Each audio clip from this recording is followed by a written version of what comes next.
Shalom Bapak Ibu, kembali lagi bersama dengan saya Petrus Manusia. Dalam kesempatan yang baik ini kembali saya menayangkan seminar atau pembahasan tentang Yesus. Apa itu?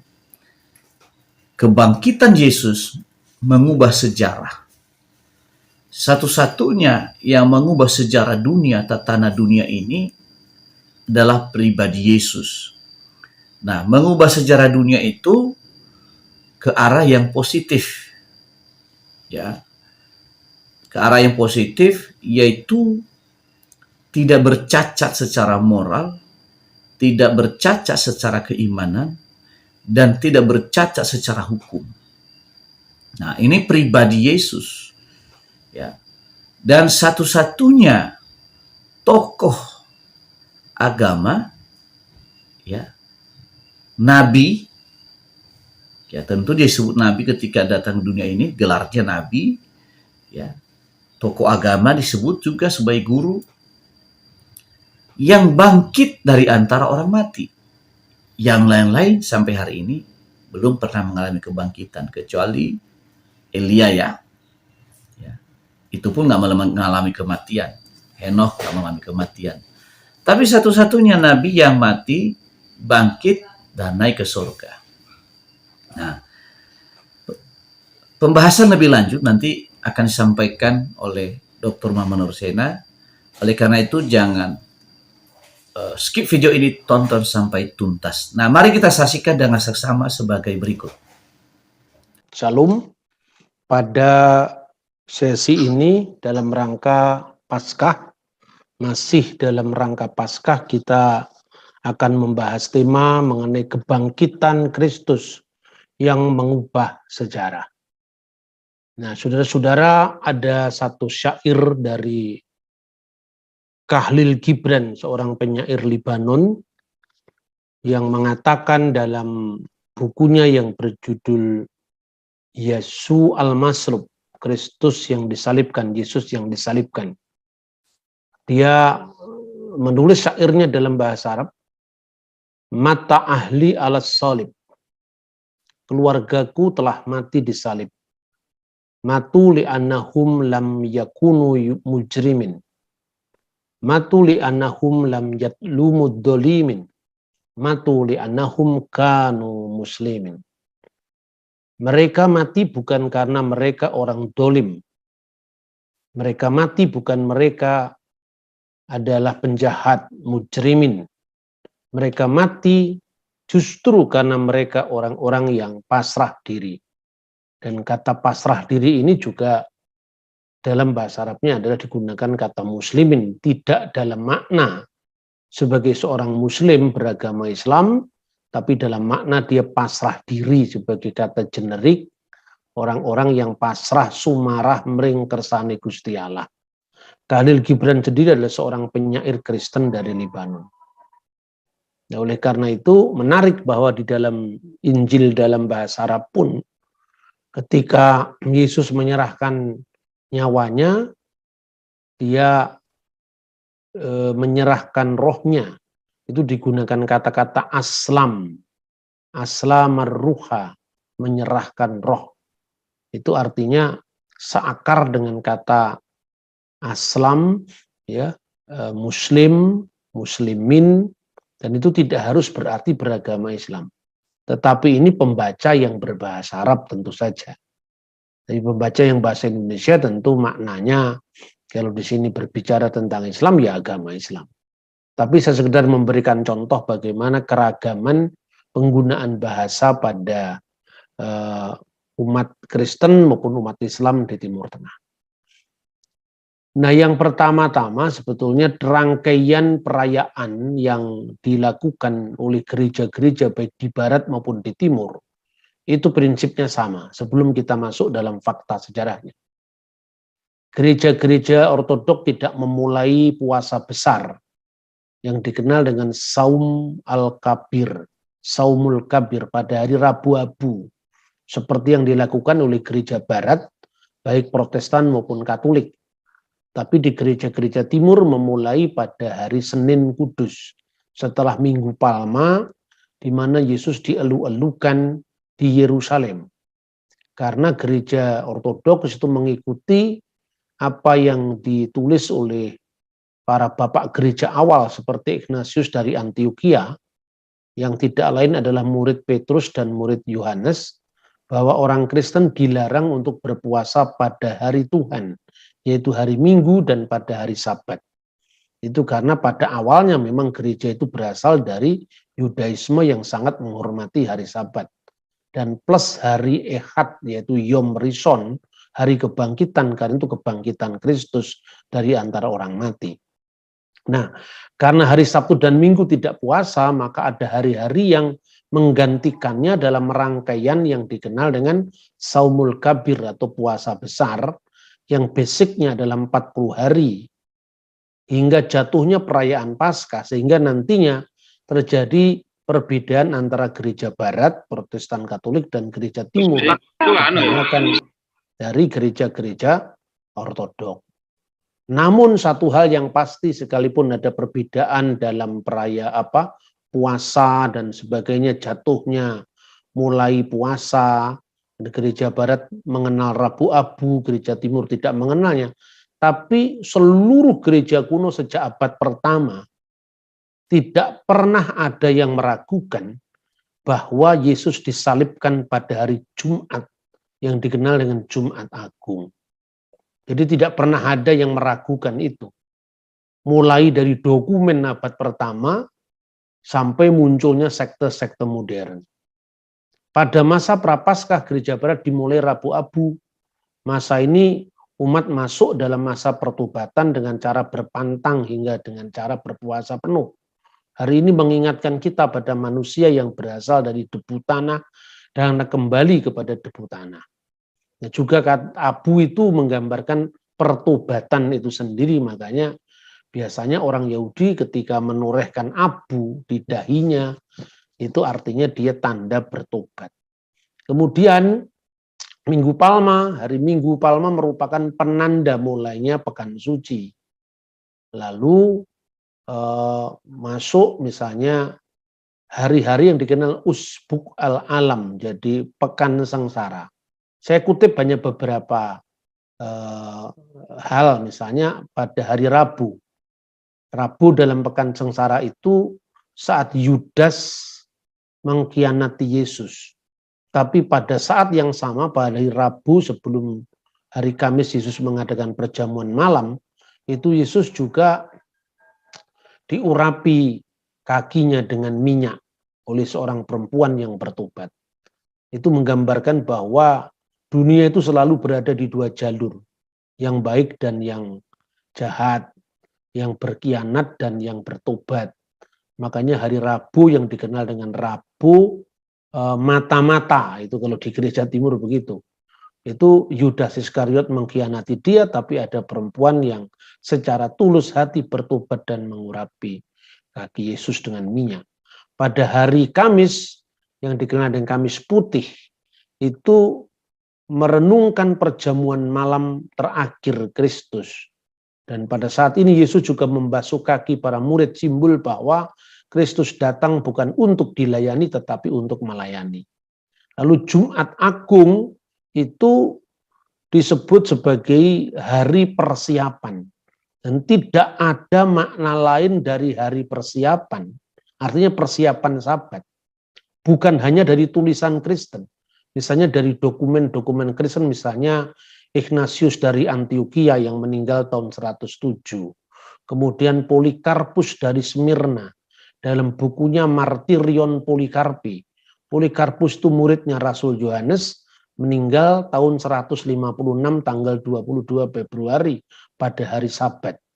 Itu juga mengatakan bahwa hari persiapan itu artinya hari Jumat, tidak ada makna lain. Kemudian Flavius Josephus, ahli sejarah abad pertama, menyebutkan itu adalah hari persiapan, itu adalah hari Jumat menjelang hari Sabat.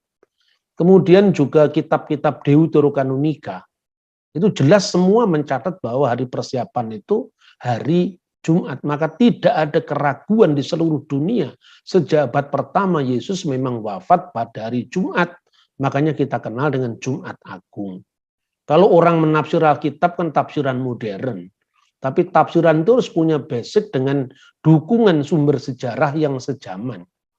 Kemudian Sabtu Suci atau Sabtu Sunyi yang memperingati terbaringnya tubuh Kristus di kubur, setelah Jumat Agung dia disalibkan, dan peringatan para murid ketika berjaga setelah kematian dan penguburan Kristus pada hari sebelumnya yaitu Jumat Agung, dan Minggu Paskah sebagai puncak dari rangkaian perayaan Paskah, mulai dari Prapaskah tadi kalau di gereja barat Rabu Abu masuknya Pekan Suci sampai kepada kebangkitan Kristus dari antara orang mati.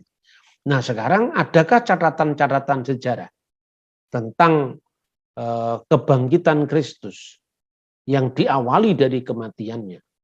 Pengakuan iman kita, yaitu pengakuan iman Nisea Konstantinopel, yang itu menjadi pengakuan iman gereja seluruh dunia. Biasanya kalau di gereja-gereja Protestan itu dibaca pada saat perjamuan kudus atau pada saat katekisasi itu dipelajari. Bukan pengakuan iman rasuli. Kalau pengakuan iman rasuli tradisi lokal gereja barat yang ada di Roma. Pengakuan iman rasuli itu pengakuan gereja Roma.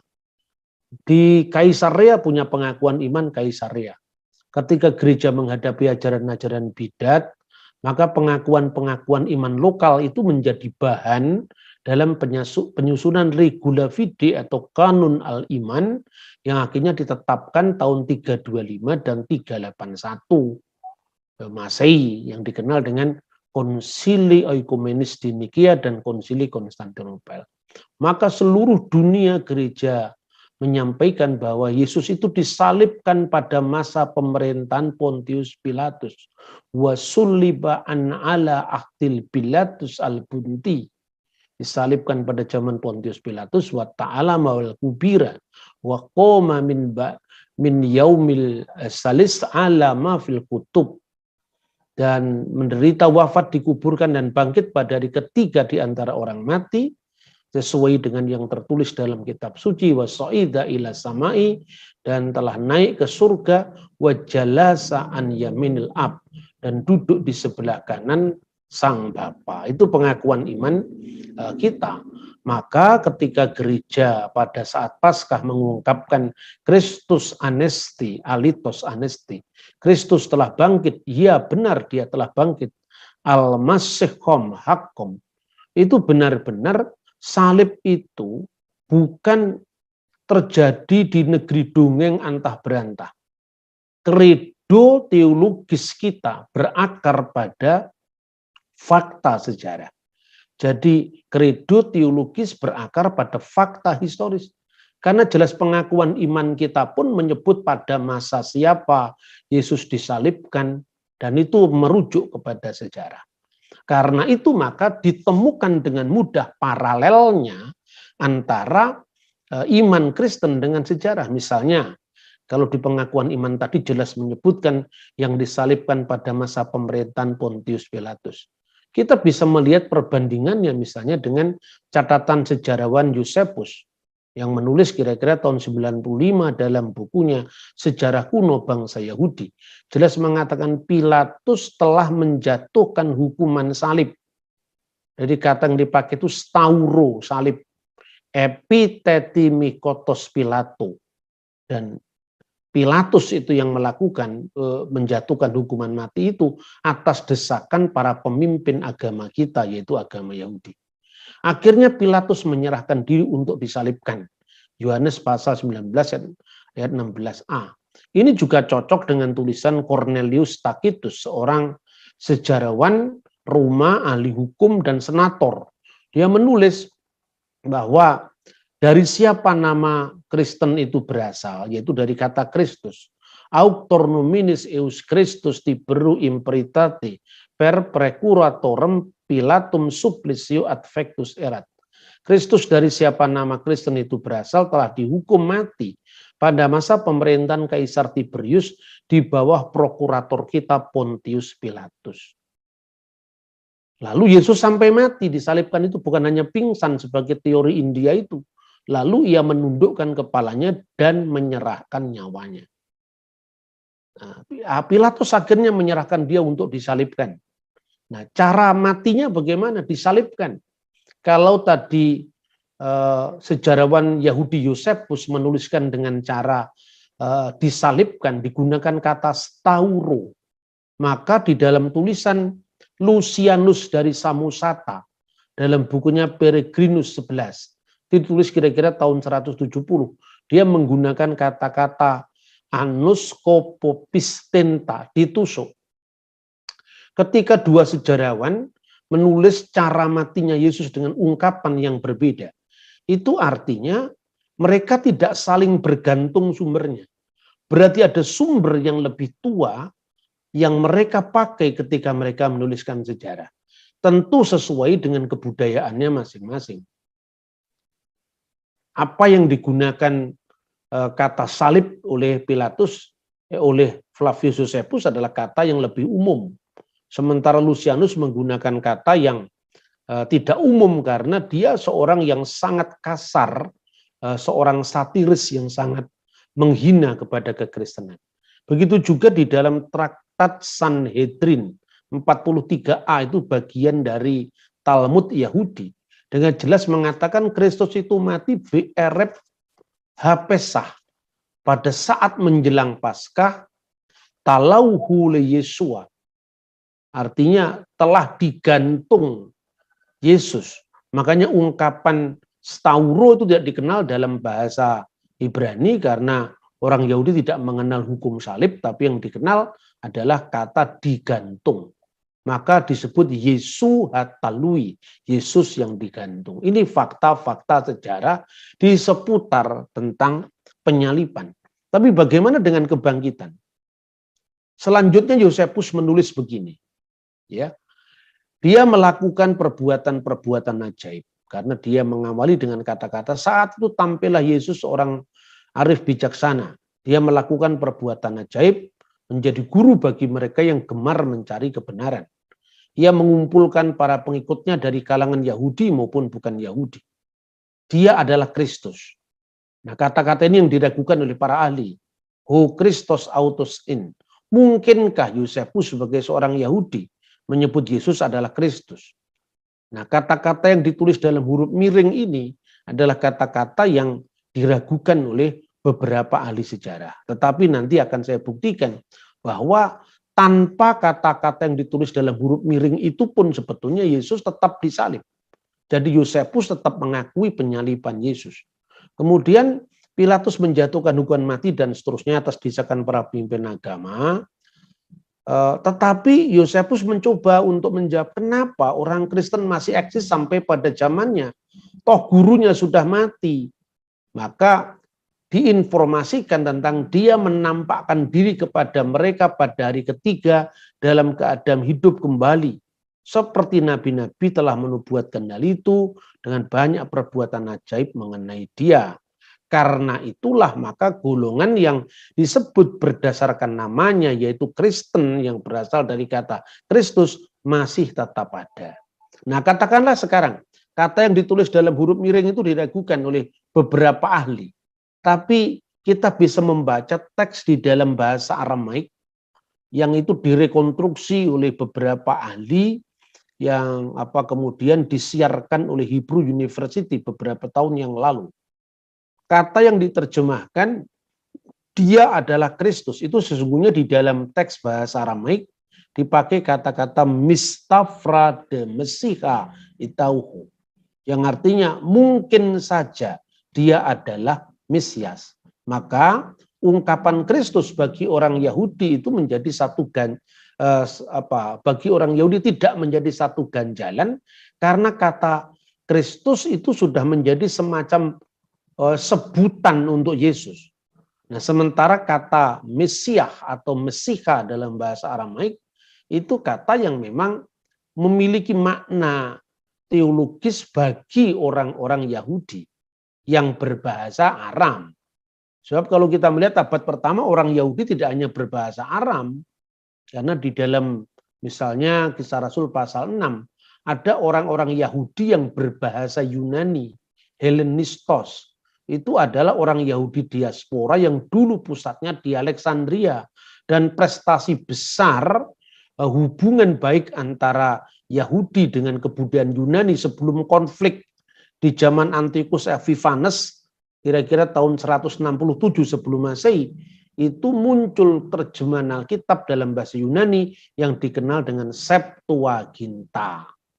Nah, kemudian ternyata di dalam teks bahasa Aramaik pun ungkapan bahwa Yesus telah bangkit itu juga ada. Ini misalnya teks dari testimonium dalam bahasa Arab yang diterjemahkan oleh Anba Agabius dari bahasa Suryani atau bahasa Syriak.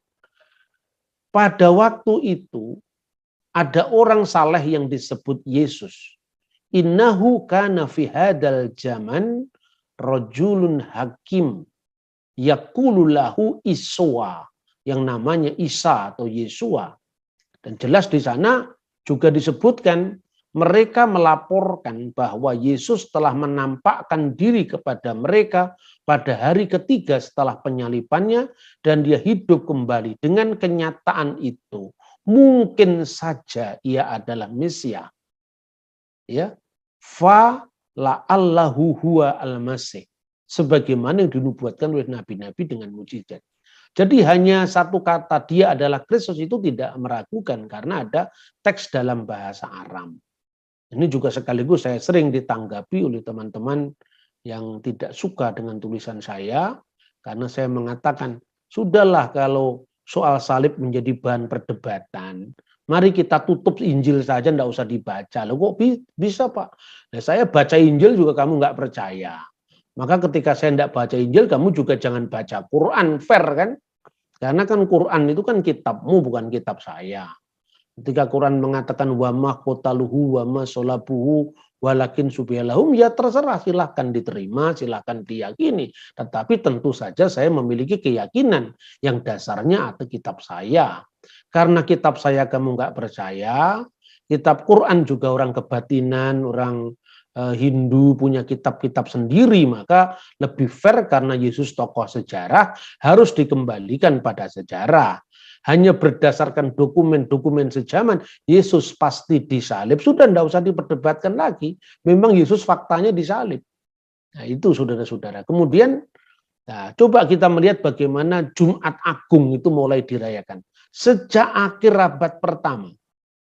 Ya, ini misalnya karya-karya dari kalangan gereja. Misalnya buku yang disebut Didache. Nah, Didache ini pernah diterbitkan oleh BPK Gunung Mulia, oleh Profesor Dr. Kuiper kalau tidak salah. Itu intinya apa? Didache itu bukan Alkitab, itu bukan Perjanjian Baru. Itu kalau di dalam gereja kuno dikenal dengan apa yang disebut The Apostolic Fathers. Tulisan-tulisan bapak-bapak gereja dari zaman permulaan. Dari zaman muridnya Rasul. Misalnya tulisan Ignatius itu muridnya Rasul Yohanes dan muridnya Petrus di Antioquia. Tulisan Clement itu muridnya Paulus, muridnya Petrus di Roma. Tulisan Polikarpus muridnya Rasul Yohanes di Smyrna. Itu sampai hari ini bukunya masih ada. Dan salah satu dari teks yang namanya Apostolic Fathers itu yang dikenal Didache. Didache itu apa? Buku pelajaran katekisasi terkuno di seluruh dunia. Karena ditulis sekitar tahun 90. Meskipun ini bukan Alkitab, Didache itu ditulis ketika Rasul Yohanes masih hidup. Karena kalau Didache ditulis sekitar tahun 90, Rasul Yohanes itu meninggal di Efesus tahun 96. Lalu dikatakan bagaimana tentang Jumat Agung itu? Janganlah kamu puasa seperti orang munafik. Mereka puasa pada hari Senin dan hari Kamis. Tetapi hendaklah kamu memelihara puasa hari Rabu dan hari persiapan. Yang disebut persiapan itu Jumat Agung. Ya, tidak ada hari Rabu Yesus disalibkan itu teori orang dari abad 19. Tidak usah didengar, teori itu tidak punya dasar sejarah. Lalu kemudian coba bagaimana hal itu bisa dibuktikan. Orang Yahudi itu puasa hari Senin dan Kamis. Entah bagaimana orang Jawa kok tiba-tiba puasanya kayak Yahudi Senin dan Kamis. Ya Seni hari Senin, fi khamisi dan hari Kamis, ya, wa seni akhir Pesah dan Senin setelah Paskah dan setelah Pondok Daun, setelah Sukot. Nah, bagaimana paralelnya dengan data-data sejarah di luar kekristenan? Coba baca Cornelius Tacitus. Tahun 90 Masehi dia menulis. Mereka biasa berkumpul menjelang fajar pada hari yang ditetapkan. Kenapa hari yang ditetapkan? Karena berarti hari penetapan untuk ibadah. Dan hari itu biasanya menjelang fajar. Karena Yesus bangkit dari antara orang mati pada hari pertama minggu itu. Makanya menjadi tradisi bagi orang Kristen kuno, perjamuan kudus yang dilakukan memperingati kebangkitan Kristus dari antara orang mati itu mengingat pada Kamis putihnya tadi. Ketika Yesus mengatakan inilah tubuhku, inilah darahku. Itu digambarkan karena apa? Karena sebagai puncak dari perayaan kemenangan. Dan karena Kristus pernah mengatakan tubuhku benar-benar makanan, darahku benar-benar minuman, itulah yang dikenal dengan Ekaristi atau Bujono Suci. Maka jelas sekali kesaksian dari orang-orang di luar Kristen pun mereka mengatakan mereka bergantian mengidungkan himne-himne kepada Kristus seperti kepada dewa. Carmen kue Kristus kuasi Dei. Jadi ketika itu sudah ada pemujaan kepada Kristus. Bukan baru tahun 325. Itu kan hanya sumber orang-orang yang tidak pernah membaca, literasinya kurang. Yesus baru jadi Tuhan tahun 325, ya sekarang mula. Tapi kalau orang membaca buku banyak, ya itu masuk ke tong sampah. Kan begitu. Orang-orang seni itu telah membuang dewa-dewa Yunani dan menyembah seorang sopis bijaksana yang disalibkan dan hidup di bawah hukum yang diberikan. Itu disebutkan oleh Lucianus Samosata. Jadi fakta-fakta tentang Paskah, kebangkitan Yesus, itu dari awal sudah dibuktikan baik itu dalam teks-teks Kristen maupun teks-teks di luar Kristen. Nah, satu contoh lagi menarik, ini catatan dari sumber Yahudi. Misalnya Tosepta, ya, Kulin 2. Ada anekdot tentang orang Min itu sesat. Minim orang-orang sesat. Bernama Yaakov yang menamai gurunya Yesus bin Pantera. Maksudnya Yesus. Kemudian Rabi Eliezer berdama digigit ular. Yakub datang untuk menyembuhkannya, Misem Yesu bin Pantera, dalam nama Yesu anaknya Pantera. Dan Pantera itu adalah ejekan tulisan polemik Yahudi yang memplesetkan kata Parthenos, yaitu sang perawan, menjadi Pantera, yang artinya perwira Romawi yang dituduh menghamili Maryam di luar nikah. Itu tulisan polemik. Nah, tulisan polemik ini tidak bisa dijadikan rujukan untuk mengidentifikasi sebuah teks historis, ya. Jadi kira-kira gambarannya kayak gini. Ketika terjadi masa-masa polemik antara Yahudi dan Kristen, orang Kristen itu mencoba membuktikan ini loh Yesus yang sudah menggenapi nubuat dalam Taurat kita, dalam kitab nabi-nabi yang kita baca.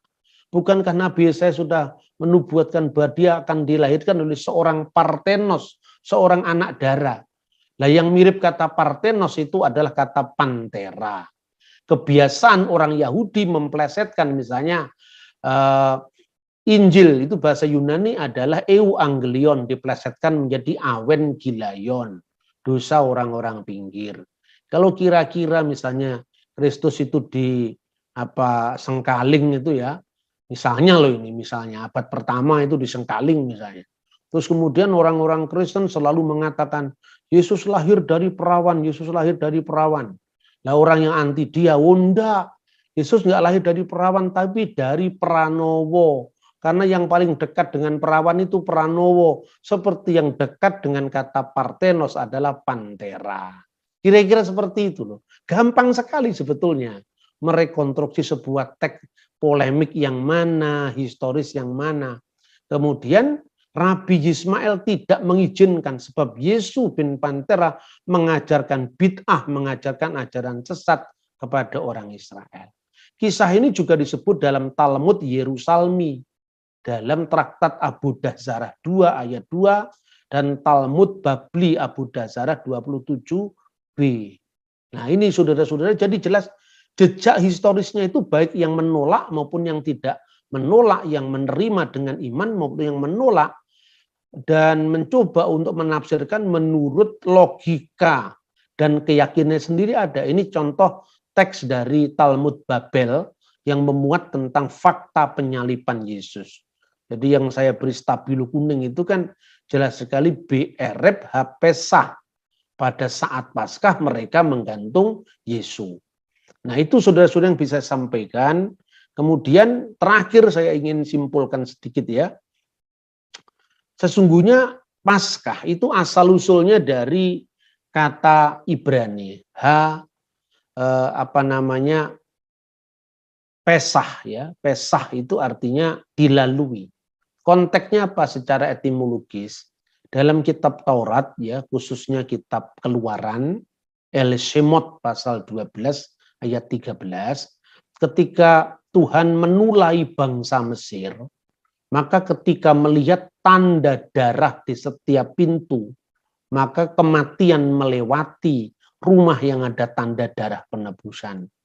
Maka firman Tuhan mengatakan dalam bahasa Ibrani, wiraiti et hadam, dan ketika aku melihat darah itu, ufesahti, maka aku akan lewat alaikem atas mereka. Dari kata Pesah itu menjadi kata Pascha dalam bahasa Yunani, lalu diserap dalam berbagai macam bahasa, termasuk bahasa Arab misalnya Yaumul Pascha, ya, diserap dalam bahasa Indonesia Paskah, atau dalam bahasa Inggris Passover yang sudah dilewati. Nah, akhir-akhir ini banyak orang yang ya karena kagetan ya, makanya dalam budaya Jawa itu ada ungkapan ojo kagetan, ojo gumunan, ojo aleman, ya, ojo goblok. Itu sering terjadi karena apa? Banyak orang itu begitu pedenya mengumumkan sesuatu yang dianggap benar tanpa check and recheck. Lalu mempertentangkan antara kata Passover atau Pesah dengan kata Easter. Karena kata Easter itu, Happy Easter itu adalah untuk memperingati Dewi Ishtar. Dewi Ishtar itu alamatnya mana? Dan kata Eastern itu munculnya di masyarakat Anglo-Saxon, itu di Jerman mula-mula. Tidak ada hubungan antara Libanon di mana Astarte, Ishtar, apalagi masa Nimrod yang katanya memuja Dewi Ishtar itu tulisan Gedabrus dari mana yang dipercaya seperti itu. Maka bicara sejarah itu selalu harusnya by data. Yang pertama-tama bikin teori itu namanya adalah Alexander Hislop. Dalam bukunya The Two Babylon, Dua Babel, itu muncul dari kelompok fundamentalis Kristen. Jadi Babel itu tidak hanya pada zaman kuno, tapi juga Babel modern. Dan biasanya teolog-teolog model kayak gitu, itu anti Katolik. Jadi supaya asal beda dengan Katolik gitu loh kira-kira, semangat ini melemahkan gereja. Sektarianisme semacam ini harus dibuang. Katolik sama Protestan sama Ortodok itu sama-sama Kristennya. Tidak usah dipersoalkan yang begitu. Bentuk salib aja dimasalahkan. Tapi kaidah-kaidah iman yang penting seperti Tritunggal Maha Kudus, tentang kristologi nggak tuntas. Ini penyakitnya kita selama ini. Kemudian sebetulnya kata itu muncul pertama kali itu sebetulnya dalam bahasa Inggris tahun 1525 ketika William Tyndale menerjemahkan Alkitab dalam bahasa Inggris. Lalu dia melihat ketika Passover bangsa Israel itu kan keluaran dari tanah Mesir. Nah itu dirayakan malam 15 bulan Nisan, 14 bulan Nisan. Nah menjelang Sabat kan berarti menjelang hari Sabat itu kan hari persiapan tadi. Setaranya kan begitulah. Padahal yang disebut Paskah Yesus itu kan hari Minggu setelah kebangkitan. Maka kemudian dia menemukan istilah baru yang berakar dari bahasa Anglo-Saxon kuno melalui bahasa Jerman kuno, yaitu Osten atau Os yang artinya yang pertama, kemudian Stehen yang artinya berdiri atau yang bangkit. Jadi artinya Esten itu artinya yang pertama bangkit, untuk membedakan Passover Yahudi keluaran dari tanah Mesir yang itu muncul diperingati saat itu adalah menjelang Sabat tadi, dengan Paskah Kristen, yaitu kemenangan Yesus atas kematian, yaitu pada hari Minggu 3 hari setelah peristiwa Paskah Yahudi itu berlangsung. Nah, kira-kira seperti itu. Maka Paskah itu adalah benar-benar membawa perubahan dalam sejarah. Artinya apa? Murid-murid Yesus itu di mata orang-orang Yahudi, orang-orang Romawi saat itu sudah habis riwayatnya karena gurunya sudah mati, karena gurunya sudah wafat. Maka murid-murid pun cenderung kembali ke profesi yang lama, mencari ikan di Danau Galilea seperti yang dilakukan oleh Petrus dan teman-temannya. Tapi tiba-tiba Kristus bangkit hidup kembali. Dan ungkapan seperti itu secara implisit juga diungkapkan oleh penulis Romawi sebagai misteri mengapa orang yang disebut dengan namanya, yaitu Kristianos yang artinya pengikut Kristus, itu masih ada sampai hari ini. Mereka melaporkan pada hari ketiga mereka bangkit dari antara orang, dia bangkit dari antara orang mati, sehingga kekristenan tetap eksis. Ritus-ritusnya juga dipertahankan mulai Jumat Agung sampai Minggu Paskah juga dipertahankan, dan itu 20 abad berlangsung, bukan sekedar dibuat oleh gereja abad pertengahan, itu dari abad pertama. Dengan kita mengenang jalan salibnya, Minggu Sengsara, kita bisa menandai hari-hari terakhir karya Kristus yang berpuncak pada penyalipannya di Kalvari, yang kemudian bangkit dari antara orang mati pada hari pertama minggu itu dan dirayakan dengan memecah-mecahkan roti. Nah, demikian kira-kira presentasi saya. Tuhan memberkati kita. Amin.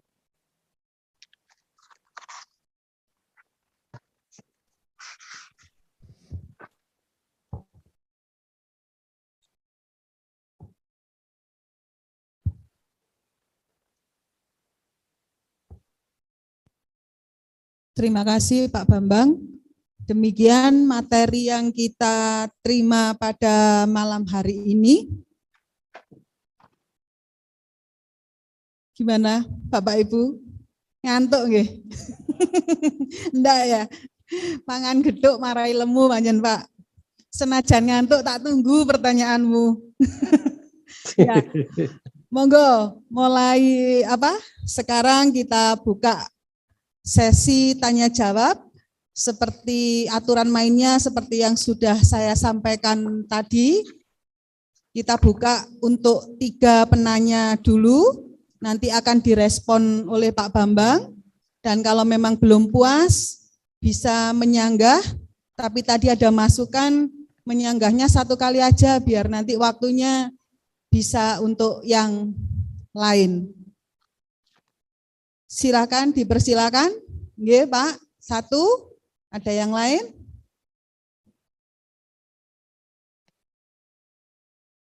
Yang di rumah mungkin ada pertanyaan? Ada 1 dari rumah. Ada 1 ini Pak. Yang di ruangan ini ada 1, dan saya juga menerima dari YouTube 1 pertanyaan dari Bapak Sigit Haryanto. Saya persilakan yang dari ruangan dulu, monggo Pak.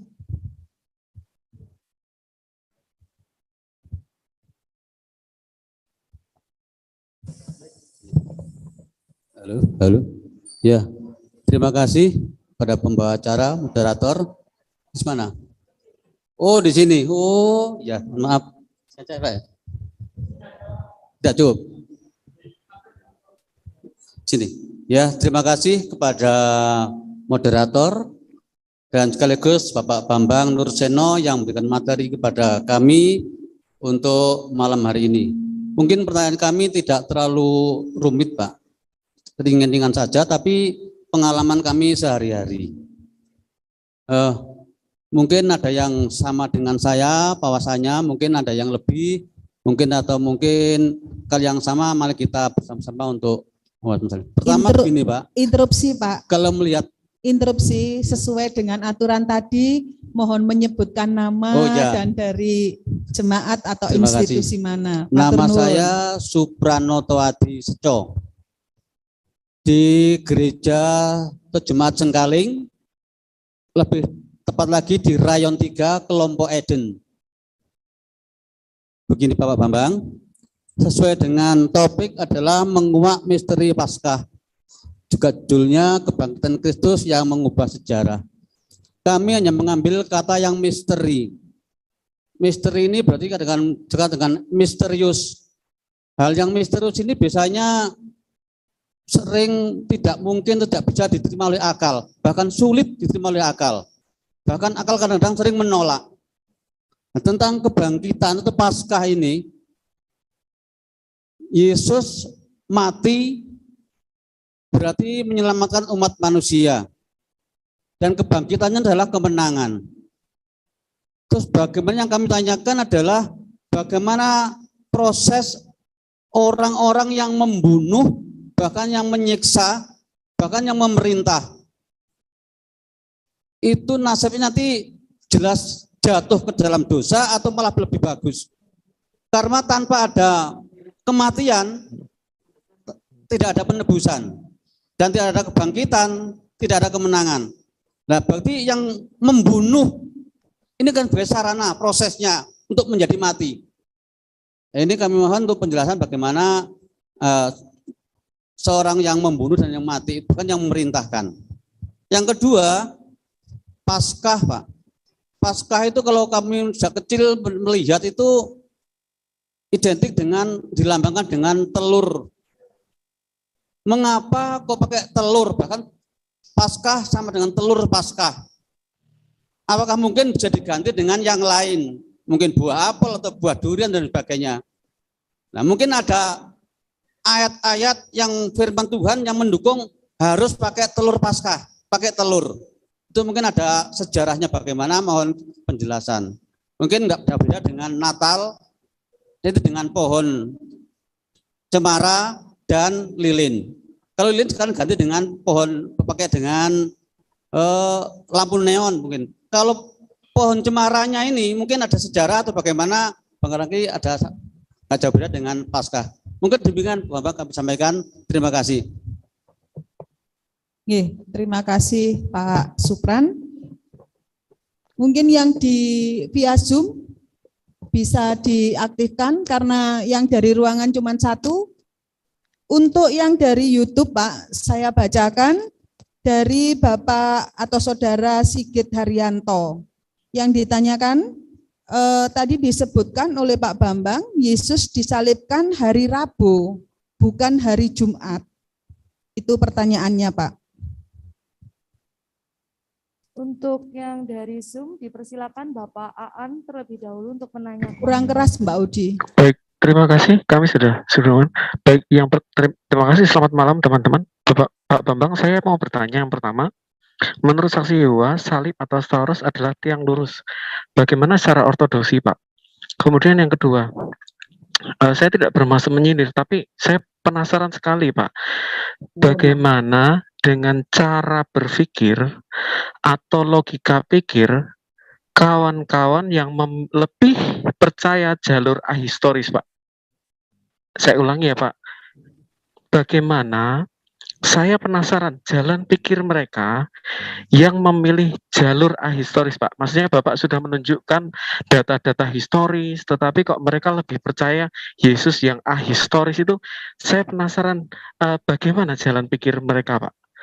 Terima kasih. Ya, untuk sesi ini sudah ada 3 penanya dari Bapak Supranoto, dari Bapak Sigit Haryanto, dan yang terakhir via Zoom saya sendiri kurang jelas. Mungkin Pak Bambang bisa jelas Ya, menangkap sudah, pertanyaannya Pak. nggih, Pak? Nggih. Sudah. Ya. Ya, dipersilakan Pak Bambang untuk menanggapi. Iya, terima kasih. Yang pertama Pak Supranoto. Kata misterion itu bahasa yang mengungkapkan tentang sesuatu yang sifatnya transnasional. Jadi bukan irasional. Kalau irasional itu tidak masuk akal. Nah, kadar akal orang itu kan beda-beda. Ada orang yang pikirannya tidak sampai, itu sebetulnya bukan apa namanya tidak masuk akal, tapi tidak masuk di akalnya orang yang otaknya kurang pinter tadi, misalnya gitu ya. Maka banyak sekali contoh-contoh. Jadi orang pertama salah metode, memahami Allah dengan satunya Allah sama dengan satunya batu. Maka ketika firman menjadi manusia, seolah-olah Allah kehilangan firman. Itu kan pola pikir yang tidak nyampe. Karena bicara tentang Tuhan itu sesuatu yang sifatnya metafisik. Metafisik itu artinya dibalik sesuatu yang fisik. Tapi bukan tidak masuk akal. Ya, itu masuk akal bagi orang yang paham bedanya satu Tuhan dengan satu kelereng. Ya, artinya Tuhan itu bukan benda yang terikat oleh ruang dan waktu. Maka misteri itu merujuk pada sesuatu yang transrasional, di atas akal kita, karena keterbatasan akal manusia. Nah, tentang Yudas Iskariot dan orang-orang yang mengkhianati Yesus, yang menyalibkan Yesus, itu kira-kira keselamatannya bagaimana? Kan dia lihat kasusnya. Yang pertama, pernah ada penulis yang nulis buku, judulnya adalah Yudas Iskariot pahlawan kemanusiaan. Dengan logikanya berpikir itu gini, kan Yudas yang menyerahkan Yesus. Maka mestinya Yudas masuk surga, karena gara-gara Yudas itu maka Yesus disalibkan. Gara-gara Yesus disalibkan, maka ada penebusan bagi orang Kristen. Jadi kenapa Yudas harus masuk neraka? Nah itu. Jadi jawabannya bagaimana lah? Yudas ketika menyerahkan Yesus itu motivasinya apa? Apa pernah ada bukti bahwa Yudas mengatakan, gini aja ya, saya serahkan Yesus, supaya dengan diserahkan Yesus kepada orang Yahudi dan orang Romawi, kemudian dari Yahudi kan kemudian diserahkan ke Romawi, maka Yesus segera disalib, setelah disalib kita ditebus dosa kita. Enggak ada pikiran seperti itu. Pikiran Yudas itu ada 30 keping perak. Jadi orang itu diadili berdasarkan niat perbuatannya, bukan hasil perbuatannya. Itu gampang sekali kan jawabannya. Hasil perbuatannya itu kan urusan Tuhan. Kadang-kadang orang merancangkan niat jahat terhadap kita. Lah ternyata malah bukan kejahatan yang kita terima, tapi malah kebaikan. Di atas segala peristiwa sejarah itu ada sang pengendali sejarah. Dan itulah Tuhan. Jadi ingat, Yudas Iskariot misalnya dihukum bukan karena hasil perbuatannya, tapi dihukum karena motivasi dia berbuat. Karena ada unsur mens rea di situ kalau istilah hukum itu. Ada niat jahat di situ. Dan niat jahatnya itu yang menentukan hasilnya hukuman, hasilnya perbuatan, bukan karena perbuatannya. Itu bisa dijawab dengan teori hukum yang seperti itu sebetulnya. Apalagi teori teologi terlalu jauh lah kalau teologi. Kemudian tentang telur Paskah. Nah, telur Paskah itu sendiri juga banyak orang menjadi korban hoax. Seolah-olah telur Paskah itu ritual orang-orang Jerman ketika merayakan penyembahan berhala. Itu tidak ada hubungannya. Telur Paskah itu dari Yahudi. Orang Yahudi itu kalau Paskah ya saudara-saudara, Paskah Yahudi itu apa sih? Makanya dibedakan antara dalam terjemahan William Tyndale itu dibedakan antara Passover dalam bahasa yang dia pakai itu merujuk kepada dilewatinya kematian anak-anak sulung dari kitab Keluaran, dan Paskah dalam pengertian kebangkitan Yesus. Makanya digunakan kata-kata Easter tadi. Nah, dalam konteks ini maka tradisi Paskah, simbol Paskah itu ya berkaitan antara Yudaisme dan kekristenan, tidak sepenuhnya hanya bisa dilihat dari satu aspek. Nah, kira-kira begini, orang Yahudi itu selama ratusan tahun, ya, lintasan tahun bahkan lebih dari 2000 tahun, kalau dihitung dari sejak pembuangan Babel sampai mereka kembali ke tanah Israel, dari tahun 586 sebelum Masehi sampai 537 sebelum Masehi, mereka kembali ke tanah Israel. Dari tahun 537 sampai tahun 37 sebelum Masehi, kemudian mereka di bawah penindasan Roma. Dari tahun 152 sebelum Masehi sampai tahun 37 sebelum Masehi, mereka di bawah dinasti Hasmonaim, dinasti Makabe, Israel merdeka. Lalu zaman penjajahan Roma, itu selalu banyak orang Israel yang terdiaspora. Nah, ketika itu kekhawatiran bagi mereka yang paling mereka rasakan adalah jangan sampai kita ini punah generasi kita. Maka telur itu melambangkan kesinambungan generasi, kesuburan, seperti itu. Makanya ada telur dalam konteks ibadah seder Pesah itu ada telurnya, Paskah Yahudi. Nah, kemudian Paskah Yahudi itu ritusnya seperti apa? Urutan-urutannya itu sama persis dengan perjamuan malam Sang Kristus. Jadi di situ misalnya ada memecah-mecahkan roti, lalu memberkati, lalu dimakan bersama. Kemudian anggur, lalu didoakan, diberkati, lalu dimakan bersama. Ada roti, anggur, dan ada potongan daging anak domba, sejenis salad, ya, termasuk itu nanti ada telur yang disajikan di situ. Apa maknanya di situ? Maknanya mereka memperingati penderitaan mereka dari penindasan di tanah Mesir. Maka ketika memecah-mecahkan roti, mereka mengucapkan dalam bahasa Aram, halak ma'annya diakalu afaktana bi'ar amisrayim. Inilah roti sengsara yang dimakan nenek moyang kita di Mesir. Nah, setelah diberkati, dibagikan, kemudian dimakan. Tetapi Kristus tidak mengucapkan itu, kan? Kristus tidak mengatakan inilah roti sengsara yang dimakan nenek moyang kita di Mesir. Tapi Yesus mengatakan inilah tubuhku yang dipecah-pecahkan. Makanya tidak ada potongan daging anak domba. Karena Kristus sendiri menyadari bahwa dirinya sendiri adalah anak domba Paskah. Kemudian waktu anggur juga sama. Tetapi Yesus tidak mengatakan inilah anggur sengsara, enggak. Inilah darahku, darah perjanjian baru yang ditumpahkan dan seterusnya. Tetapi di situ setelah diberkati lalu dibagikan dan diminum. Waktu memberkati piala anggur itu orang Yahudi mengucapkan apa? Baruch atah Adonai Elohenu melek haolam bore prihagaven. Terberkatilah, terpujilah engkau ya Tuhan Allah kami Raja semesta alam yang telah menciptakan buah anggur ini baru. Kemudian setelah roti dipecah-pecahkan anggur dan kemudian jamuan Paskah, lalu mereka mengucapkan mazmur-mazmur yang diawali dari haleluya. Misalnya Mazmur 120, 122 itu yang diawali dengan haleluya goyim sabekuhu kolha umim, misalnya haleluya itu halel. Itu pun dalam Injil juga disebut begitu. Setelah menyanyikan nyanyian pujian, maka kemudian diceritakan Yesus pergi ke Taman Getsemani. Persis sama itu urutan-urutannya. Karena apa? Kristus itu penggenap Paskah Yahudi. Hanya bedanya di mana? Karena Kristus tidak menyiapkan potongan daging anak domba, maka artinya Kristus sendiri menyiapkan dirinya sebagai korban di situ. Maka peringatlah ini, lakukanlah ini sebagai peringatan akan aku. Lalu kenapa Paskah Kristen 3 hari setelah terjadinya Paskah Keluaran itu?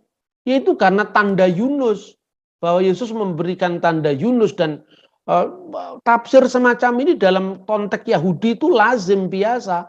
Nah, karena tanda Yunus maka 3 hari setelah kebangkitan, setelah penyalipan itu hari Jumat Agung. menjadi hari Minggu Paskah. Jadi hari Jumat itu dihitung 1 hari 1 malam karena hitungan Yahudi mulainya jam 6 sore tenggelamnya matahari. Jadi Kamis sore sampai Jumat sore itu hari pertama, namanya hari Jumat, hari pertama. Kemudian Jumat sore sampai Sabtu sore itu hari kedua. Sabtu sore sampai Minggu sore itu hari ketiga. Berapapun jumlah jamnya, pokoknya ganti hari, itu namanya 3 hari. Ini cara ngitung orang Yahudi itu kalau kesulitan, jangan tanya sama londo dingdong sama orang barat. Takono karo tonggomu sing selamatan itu loh. Kalau selamatan 3 hari kan tidak 3 kali 24 jam. Hari kedua kok sudah 3 hari. Takono karo sing hitung-hitung selamatan itu loh. Nah, makanya orang Kristen itu jangan gagap budaya. Kita harus lihat sekeliling kita. Karena apa, sistem kalender dan sebagainya itu kan beda-beda. Kemudian telur Paskah itu simbol seperti itu. Bahwa jangan sampai orang Yahudi itu punah karena di tengah-tengah diaspora itu. Nah, kemudian dalam Kristen diperingati ada kaitan dengan catatan-catatan setelah zaman Alkitab, misalnya kisah Maria Magdalena yang menjadi pemain kecapi. Kemudian dia mewartakan kebangkitan Kristus.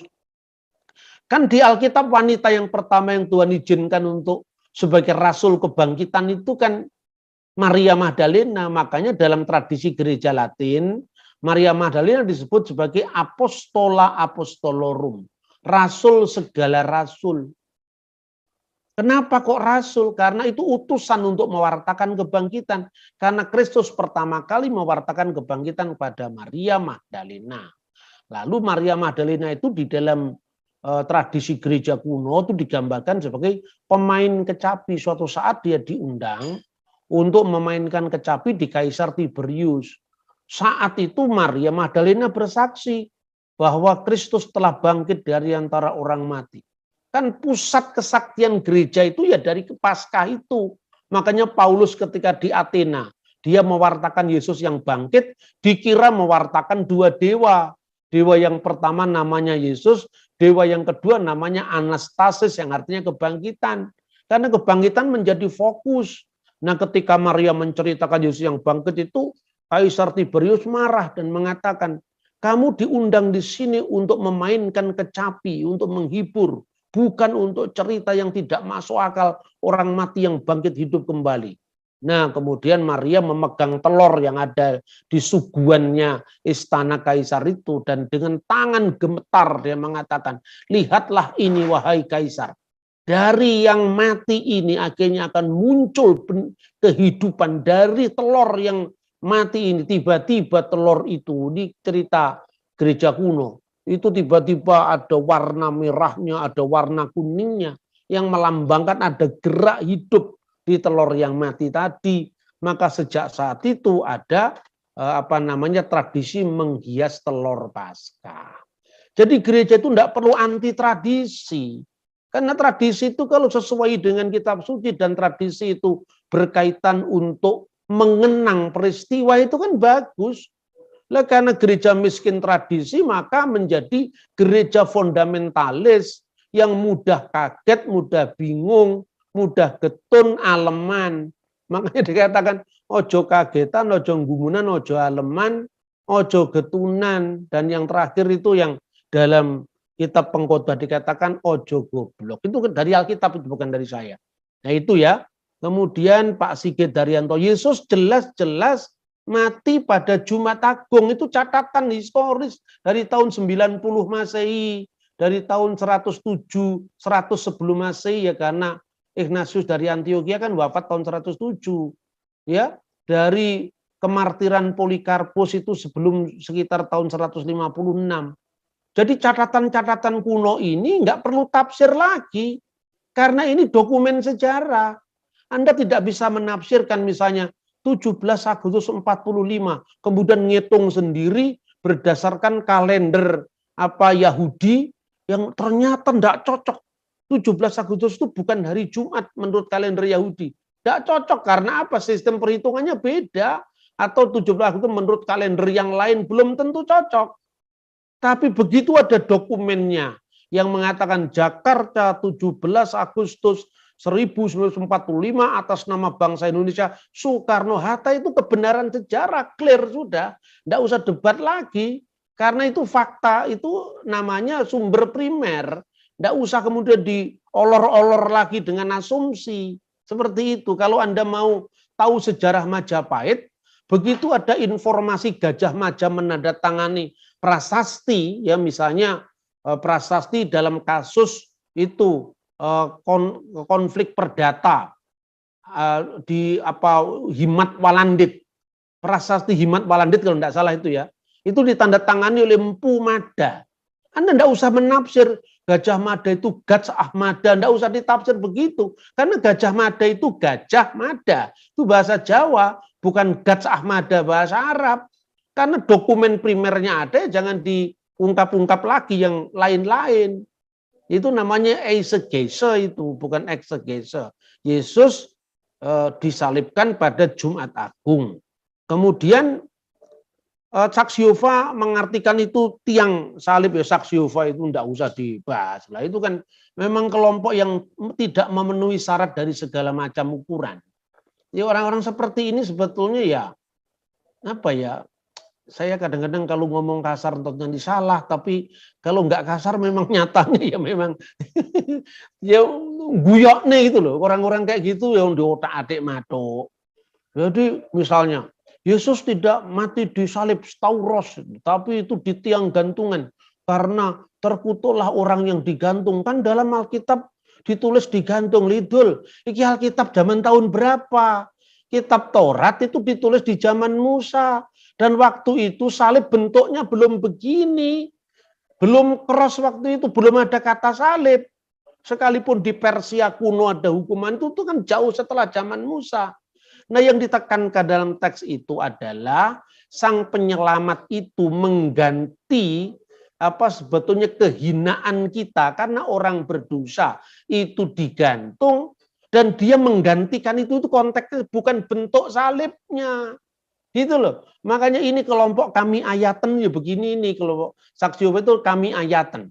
Karena memang otaknya tidak bisa berfungsi kalau tidak hanya melihat teks, konteksnya tidak paham, sejarahnya buta, seperti itu loh. Kemudian bagaimana pola pikir orang yang menempuh jalan historis? Itu jawabannya kasihan juga ya. Karena apa? Teks itu telah memenjara orang-orang seperti ini sehingga sejarah tidak boleh dibaca kalau berbeda dengan teks yang diyakini tadi. Gitu loh kira-kira. Dan tidak mudah orang keluar dari penjara ini. Ini adalah penjara paradigma yang sudah dari generasi ke generasi selalu ditularkan, digetok tularkan, disosialisasikan memang sulit. Ketika Anda sudah mengatakan bahwa misalnya jangan jauh-jauh lah. Misalnya Gatot Koco itu namanya Raden Tetuko, itu kan sudah dari generasi ke generasi wayang itu sudah pertunjukannya begitu Raden Tetuko, padahal itu sebetulnya kesalahan Yosodipuro dalam membaca teks Jawa kuno. Tutuka itu hanya sampailah ring Hastinapura di kerajaan Hastina. Tutuka itu sampailah, bahasa Malangannya itu tutuk endira itu loh. Itu karena keterbatasan saat Renaissance sastra Jawa kuno zaman Kartosuro, dipikir nama alias Gatot Koco masih kecil. Coba ngubah yang begini kan juga tidak sulit. Apakah ini jalur sejarah? Ya bukan jalur sejarah, ini ahistoris. Itu hanya seni, apalagi kalau agama. Karena agama itu dikaitkan dengan keyakinan tentang wahyu yang turun, wahyu terakhir, misalnya Nabi Joseph Smith, wahyu terakhir. Ya, gereja Yesus Kristus dari orang-orang suci zaman akhir. Setelah itu tidak ada akhir lagi. Ya, misalnya penutup segala nabi seperti yang diyakini oleh keyakinan agama Manikianisme, di mana Nabi Mani dari abad ketiga itu mengaku diri sebagai kut mata de nebiye, puncak atau penutup segala nabi. Kut mata de slihe, penutup segala rasul yang merupakan penyempurna dari ajaran Adam sampai ajaran Yesus, dan Nabi Mani ini adalah parakletos yang dijanjikan oleh Yesus. Ini agama Mani abad ketiga. Mani sudah mengatakan di agama yang terakhir, lah masih ada Yosef Smith. Nah itu kan makanya kan parameternya menjadi sangat subjektif. Itu ya saya kira semoga bisa menjawab pertanyaan-pertanyaan yang diajukan. Terima kasih.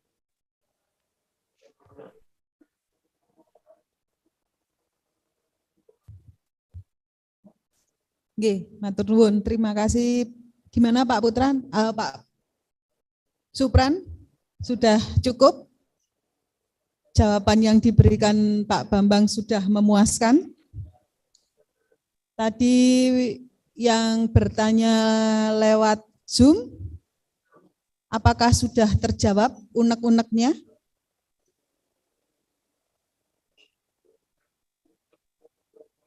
Tidak ada respon. Semoga apa yang disampaikan memuaskan dan menjawab yang menjadi pergumulan. Dari Jemaat Probolinggo. Ya. Untuk Pak penjelasannya, mungkin ada yang belum lengkap Pak. Mungkin itu kenapa kok harus pakai telur ayam itu Pak? Masalahnya di sana Pak. Terima kasih. Tidak ada ketentuan telur ayam, telur apapun itu kan bukan bagian liturgi gereja. Itu kan tradisi. Jadi mau telur ayam, telur bebek juga tidak apa-apa sebetulnya. Itu bukan bagian dari liturgi, termasuk apa yang namanya pohon cemara. Pohon terang itu kan malah di negara Arab itu jarang ada itu. Di gereja ortodok tidak ada itu yang namanya pohon terang itu. Itu mirip pohon terang itu seperti kupatan itu. Lah kupatan cuma ada Islam di Jawa, Islam di Arab kan nggak ada kupatan. Lah itu kearifan lokal. Ya kira-kira seperti itu.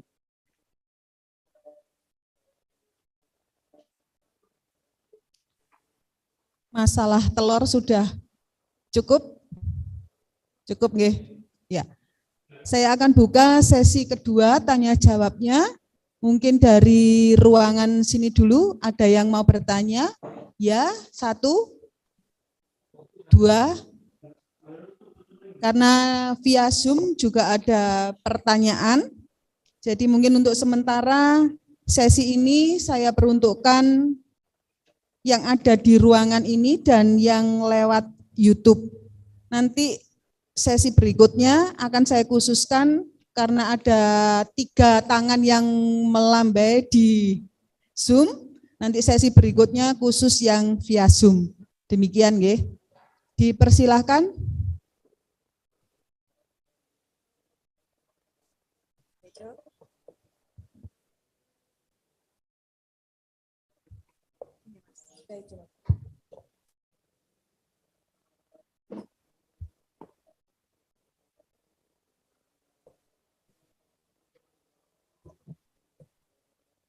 Shalom, selamat malam, salam kasih dalam Kristus, selamat malam Ibu Moderator, selamat malam Pak Bambang.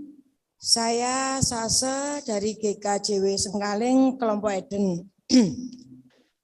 Puji Tuhan kalau pada saat ini saya bisa bertanya langsung kepada Pak Bambang. Saya adalah salah satu subscribernya Pak Bambang yang selalu nonton YouTube-nya beliau. Ya, terima kasih. Luar biasa. Beliau adalah seorang apologis yang menelaah agama dari sisi sejarah, keren sekali.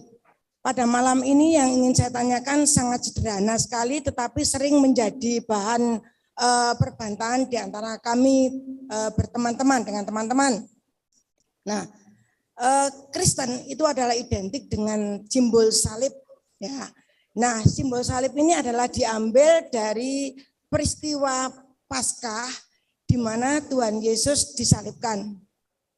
Nah, di dalam simbol salib itu kita sebagai umat Kristen sering memakai kalung simbol salib. Tetapi kadang itu ada perdebatan begini Pak Bambang. Kalau salib sing ana uwonge iku Katolik, lek Kristen iku sing gak ana uwonge. Nah, di sini mumpung ada apologis yang selalu menelaah dari sisi sejarah, mohon pencerahannya Begitu Pak Bambang, selamat malam, Tuhan memberkati.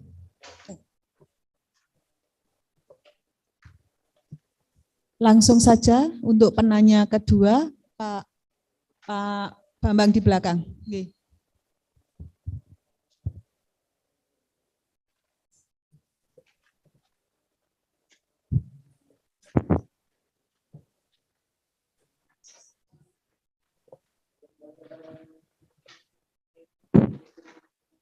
Shalom. Selamat malam Pak Bambang Nurseno. Terima kasih kepada Bu Arin sebagai moderator.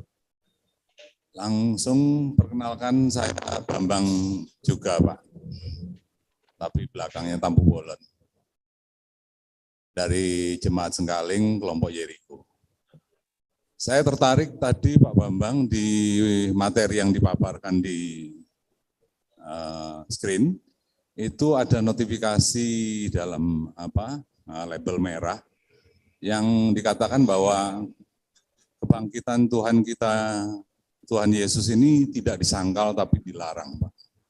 Yang jadi pertanyaan saya sebagai orang awam, sebetulnya untuk ukuran duniawi ini siapa saja sih Pak? Dan apa kepentingan mereka, keberatan mereka, kekhawatiran atau bahkan ketakutan mereka untuk melarang berita tentang kebangkitan Tuhan kita itu.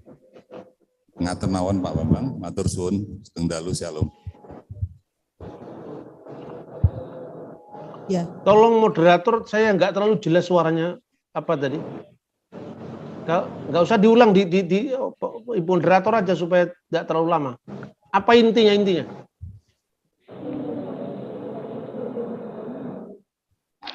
Ulang lewat mic aja Pak, monggo maju. Ya, intinya saja langsung disebutkan pertanyaan. Intinya apa intinya? Suaranya tidak jelas intinya Pak Bambang, dari notifikasi yang ada di materinya Pak Bambang tadi ada yang di warna merah bahwa kebangkitan Tuhan Yesus itu tidak disangkal tapi dilarang, Pak. Yang jadi pertanyaan saya, siapa mereka dan apa motivasi mereka? Oke. Kepentingan mereka untuk melarang itu sebagaimana ketakutan mereka itu siapa? Itu aja Pak. Ya, terima kasih Pak. Ya, terima kasih. Pertanyaan ketiga itu lewat YouTube dari Bapak atau Saudara Yoga Chandra. Ini dari KPK Jemaat Pulung Dowo. Yang ditanyakan Pak, kalau kita ada Jumat Agung, apakah itu ada hubungannya dengan saudara-saudara kita pada saat Jumatan? Demikian pertanyaannya Pak. Sudah 3 pertanyaan, monggo langsung bisa direspon Pak Bambang. Ya, terima kasih. Yang pertama, salib yang benar itu ada korpusnya atau kosong. Itu kan menjadi perdebatan yang kurang mendidik antara Katolik sama Protestan. Ya kan gitu kan? Karena begini, mentalitasnya itu karena asal beda dengan Katolik. Ini sebetulnya tinggalan dari zaman jahiliyah yang sebenarnya tidak perlu diteruskan di gereja. Jadi alasan kelompok Protestan tertentu mengatakan salib itu tidak ada korpusnya. Lah kenapa? Yesus sudah bangkit. Kenapa masih ada gambarnya di salib? Nah orang Katolik ya jawabannya gampang ya dengan gampang juga. Lah kamu gambar salib itu kan pada hari Minggu Paskah Yesus sudah bangkit lah. Yang saya gambar itu kan Jumat Agung. Yesus masih digantung, ya bener kabeh, ya salah kabeh. Artinya itu dari sudut pandang mana kita melihat. Kalau Yesus itu sudah bangkit, alasannya maka tidak ada korpusnya, itu hari apa? Hari Minggu. Atau hari Sabtu setelah dia dikuburkan. Tapi kalau gambarnya hari Jumat ya masih tergantung di salib, itu fakta sejarah. Saya tambahi lagi supaya seru. Nah kalau salib tidak ada gambarnya, ya salibnya yang di tengah. Kalau yang di sebelahnya gimana akhirnya? Yang gini nggak usah dipersoalkan lah. Yang begini itu perdebatan-perdebatan dari zaman jahiliyah Kristen ketika Katolik dianggap agama lain, sesama Ya karena di Indonesia itu kan Katolik sama Protestan itu kan yang membawa itu misi yang berbeda, maka dianggap dua agama yang berbeda. Kalau Anda pergi ke Mesir, ke Irak, ke Syria, ke Israel, nggak ada bedanya itu. Orang-orang Protestan Lutheran ya malah pakai tanda salib Bismillah Abi Walib Niwarahil Kudus, tidak ada masalah. Ya juga orang-orang Ortodoks di Mesir itu kan Natalnya kan menurut kalender yang lama, kalender Julian, bertepatan dengan 7 Januari. Yang Katolik yang di Mesir itu ya Natalannya tuh tanggal 7 Januari, bukan 25 Desember. Tuh saya tanya kepada romonya di gereja Al-Qidis Yusuf atau Santo Yosef di Jamalek. Kenapa kok ini teman kuliah saya soalnya saya tanya. Kenapa kok orang-orang Katolik yang di Kairo ini kebanyakan ikut Natalan harinya 7 Januari. Itu tergantung Katolik apa Pak. Kalau Katolik ritus Latin, kita ikut ritus Latin 25 Desember. Tapi kalau ikut ritus Katolik Yunani atau Katolik Koptik ya sama dengan gereja Ortodok 7 Januari. Pertimbangan yang paling praktis karena 7 Januari itu libur nasional. Sementara Desember itu tidak libur gitu loh. Itu kalau di negara-negara selain Indonesia ya saya kira Katolik sama non-Katolik itu tidak pernah dimasalahkan. Hanya di Indonesia itu loh menjadi masalah. Makanya kita harus melampaui, melewati hal-hal yang seperti ini. Kemudian tidak disangkal tetapi dilarang. Itu dari Talmud Yahudi ya. Dari traktat yang tadi saya singgung misalnya Abu Dasarah.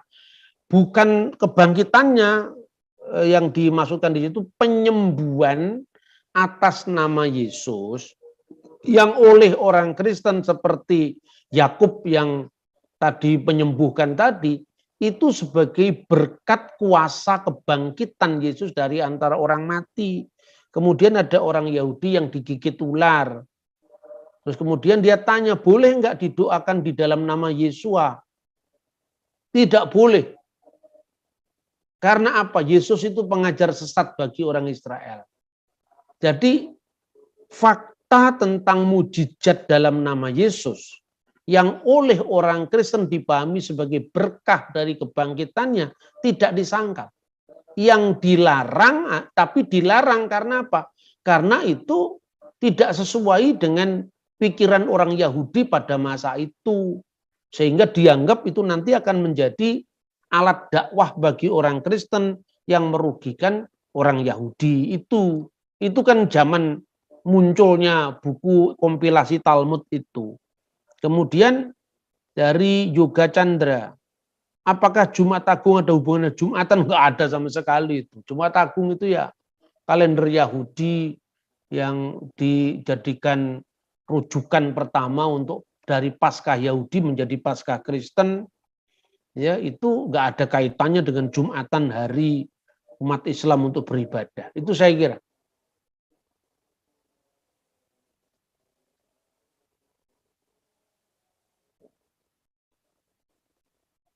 Kita juga beribadahnya mengambil hari Jumat gitu, mungkin itu sebagai tambahan referensi. Ya Jumat itu Jumat Agung, makanya dirayakan. Enggak, maksud saya saudara-saudara kita Muslim. Enggak, itu hari Jumatnya kan itu ibadah Islam memang hari Jumat. Enggak ada urusannya dengan Kristen atau Yahudi. Orang Yahudi hari Sabat, orang Kristen hari Ekad, orang Islam hari Jumat. Maka disebut Jumat itu hari ke-6 kan sebetulnya. Tapi disebut karena hari untuk berjamaah, maka disebut Jumat. Itu bagi orang Muslim. Itu saya kira. Ya, terima kasih. Apakah sudah terjawab Bu Sase, Pak Bambang, dan juga Pak Yoga? Jadi nanti kalau beli kalung 2, nggih Bu, satunya yang ada korpusnya dipakai Jumat, kalau nggak ada korpusnya dipakai Minggu. Itu beli 2 set, saya juga mau Bu. Untuk terima kasih, apakah sudah terjawab Bu Sase, Pak Bambang, dan juga Pak Wan. Terpaksa, yo digotong sama. Kalau mohon maaf kalau ada suara-suara lain yang mungkin kepencet mic-nya, minta tolong di mute dulu biar kita bisa konsentrasi untuk sesi tanya jawab ini. Untuk sesi yang kali ini sudah terjawab semua, nggih. Kita buka sesi berikutnya. Untuk sesi ini saya khususkan yang lewat Zoom. Ada 3 penanya. Saya Pak, saya Bu. Atau Ibu Rafael, Bapak atau Ibu Hura, dan satu lagi Bapak atau Ibu Martin. Kami persilakan dulu Bapak atau Ibu Rafael Tobing. Iya, shalom semuanya. Perkenalkan, nama saya adalah Rafael Tobing dari Gereja Ortodoks Rusia, dan saya ingin menanyakan ada 2 pertanyaan sih. Yang pertama ya, saya mau bertanya ke Pak Bambang, apa sih motivasi Basilides ya, yang salah satu tokoh gnostik yang menyangkal ataupun menolak penyaliban Kristus? Karena pemikiran Basilides ini sering sekali dijadikan sebuah data oleh para polemikus yang menolak penyaliban Kristus. Nah, terus pertanyaan yang kedua adalah setelah kebangkitan Kristus dan dia setelah naik ke surga, apakah dia menjadi roh? Apakah dia menjadi apa? Kembali lagi menjadi roh, ataukah tubuh kedagingannya itu juga masih ada gitu? Masih apa? Maksudnya saat dia naik ke surga itu dia masih menjadi tubuh, masih apa? Tubuh kedagingannya masih ada gitu kan? Nggak jadi roh gitu? Itu aja sih pertanyaan saya. Ya, terima kasih Bapak Rafael. Pertanyaannya mungkin perdebatan tentang penyaliban dan juga wujud saat Tuhan Yesus naik ya, kalau nggak salah seperti itu. Dan penanya kedua, Bapak atau Ibu Hura, dipersilahkan. Baik, terima kasih. Selamat malam, salam Pak Bambang. Selamat malam, Pak. Informasi mengenai Zoom ini saya terima di WhatsApp group ya, bersama Pak Bambang Nursena, dikirim oleh admin beliau di ngaji bareng Alkitab ya Pak. Terima kasih. Yang ingin saya tanyakan di dalam 1 Korintus pasal 15 dari ayat 3 sampai ayatnya yang ke-8 yang disebut sebagai himne ya, kekristenan abad mula-mula seperti itu. Yang saya tanyakan, kok data sejarah tentang itu apakah ada gitu Pak? Data sejarah tentang teks itu apakah ada? Karena itu disebut sebagai himne gereja mula-mula gitu. Nah, selain itu, apakah ada pertimbangan-pertimbangan teologis dari teks tersebut? Karena yang dihadapi oleh Rasul Paulus adalah orang-orang yang memang menolak penyaliban itu gitu Pak. Ya saya melihat Mang Nursena di dalam kajian-kajian yang memang yang disampaikan lewat pendekatan historis ya, hanya saya bisa sampaikan, saya tidak salah menyampaikan pertanyaan gitu. Terima kasih Pak. Ya. Bisa diterima dengan jelas ya Pak Bambang? Ya, bisa. Ya. Baik, untuk penanya ketiga lewat Zoom, Bapak atau Ibu Martin, dipersilahkan. Oke, shalom. Shalom. Ya, saya dari Manado. Oke, saya dari Gereja Gerakan Pentakosta.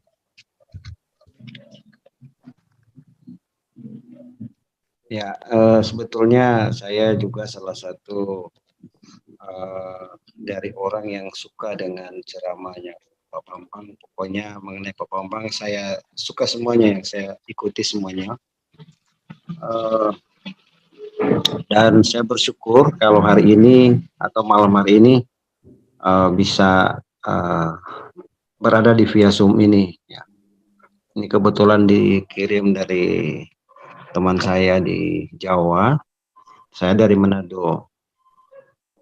Dan saya mau bertanya sama Pak Bambang soal ini loh, soal anggur atau roti dan anggur untuk Paskah. Yang saya ikuti selama ini di gereja-gereja yang sudah ada, khususnya yang ada di wilayah Manado sini, kan di sini gerejanya banyak sekali Pak. Jadi ada yang menggunakan anggur untuk perjamuan itu sebetulnya tidak mengandung anggurnya lagi, itu yang saya mau tanyakan. Gimana itu? Baru kemudian kan dikatakan bahwa Tuhan Yesus ketika perjamuan akhir dia ngambil roti, memecah-mecahkannya, ucap berkat, lalu memberikan kepada murid-muridnya, ya. Dan ya seperti itu. Tapi ada yang di gereja-gereja yang kulihat bahwa dia tidak memecah-mecahkan roti lagi. Jadi rotinya sudah jadi, tidak dipecah-pecahkan, tapi sudah jadi, enggak dipecah-pecahkan begitu ya. Oke, lanjut. Ada perayaan-perayaan Paskah di tempatku ini. Jadi ada perayaan-perayaan Paskah untuk memperingati peristiwa Paskah itu sendiri. Dan mereka bikin taman Paskah di sini, dan yang saya amati kok aneh, kan memperingati perayaan kematian dan kebangkitan Tuhan kita, tapi begitu dirayakan mereka justru yang saya lihat ya memutar lagu-lagu yang enggak rohani, termasuk caca, termasuk kalau di sini ada istilahnya pato-pato atau masamper, baru sampai ada yang diskotana kalau istilah di sini. Dan saya mengatakan, waduh ini aneh, ini sudah salah ini kayaknya. Tapi ya baiknya ini diungkapkan di YouTube supaya nanti kan ada yang juga dengar. Mereka kan mungkin ya, harapanku ya bisa berubah kalau memang itu salah.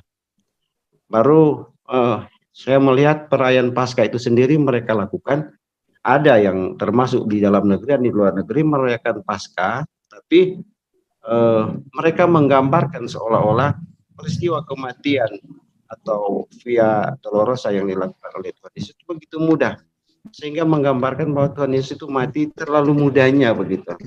Ya. Baru terakhir ini mungkin tidak mengenai, tapi saya mau bertanya karena di tempatku Kristen, saya ini heran ya pada orang-orang yang di seberang ya, karena mereka menganggap bahwa agama Kristen atau dan kami itu sudah agama yang palsu atau sudah dipalsukan. Itu saja Pak. Terima kasih, Tuhan berkati. Terima kasih Pak Martin. Monggo langsung saja Pak Bambang untuk ditanggapi.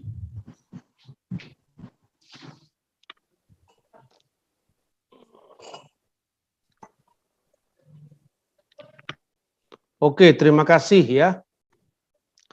Yang pertama dari Pak Rafael Tobing, apakah motivasi Basilides menyangkal penyaliban Yesus? Basilides itu salah satu pengembangan dari sekte Gnostik. Nah, basicnya Gnostik itu tidak mempercayai bahwa Yesus telah datang sebagai manusia. Makanya sejak zaman Rasul Yohanes, pada zaman Rasul Yohanes itu dihadapi kelompok Gnostik yang diajarkan oleh Korintus, bukan Korintus ya. Korintus itu nama ahli bid'ah, jadi nama orang pemimpin ajaran sesat yang dikritik oleh Rasul Yohanes di surat-suratnya. Ya, antara lain itu misalnya di dalam 1 Yohanes pasal 4 ayat 1 sampai dengan ayat 3, di mana Rasul Yohanes memberikan tuntunan kepada umat Kristen agar bisa membeda-bedakan roh. Maka dia katakan bahwa roh yang menyangkal Yesus telah datang sebagai daging itu bukan dari roh Allah, tetapi dari roh antikristus. Nah, kata antikristus itu sebetulnya kalau diucapkan Yesus sendiri itu adalah Mesiha Dagala. Jadi Masih itu artinya Al-Masih atau Mesias. Dagala itu maknanya ada dua. Yang pertama, Dagala itu artinya palsu, seperti yang disebutkan misalnya di dalam Matius 24 ayat 24. Kristus palsu itu digunakan kata-kata pseudo, ya. Maka Kristus palsu, pseudo Kristus. Tetapi dalam 1 Yohanes digunakan kata-kata antikristus, yang artinya pelawan Kristus. Jadi ajaran-ajaran yang melawan Kristus, termasuk salibnya. Nah, salah satunya itu Korintus, itu yang dihadapi oleh Rasul Yohanes yang mengatakan bahwa Yesus tidak benar-benar jadi manusia. Itu sumber awal dari ajaran gnostik.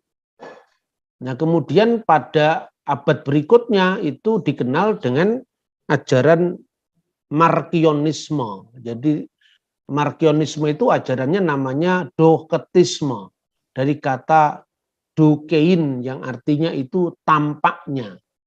Jadi Yesus itu tidak benar-benar jadi manusia, tapi tampaknya saja jadi manusia. Ini akarnya sejak zaman kuno. Kemudian sempat menghebohkan gereja Tuhan saat itu. Karena Markion itu dengan kurang ajar, karena dia punya duit banyak, kan dia itu profesinya sebagai pengusaha kapal waktu itu. Maka dia bisa menerbitkan Alkitab sendiri, tetapi membajak Alkitabnya gereja.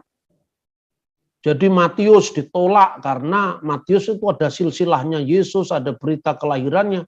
Nah, Yesus tidak pernah lahir ke dunia kok. Bagaimana dia bisa punya silsilah? Bagaimana dia punya kisah kelahiran? Markus juga ditolak.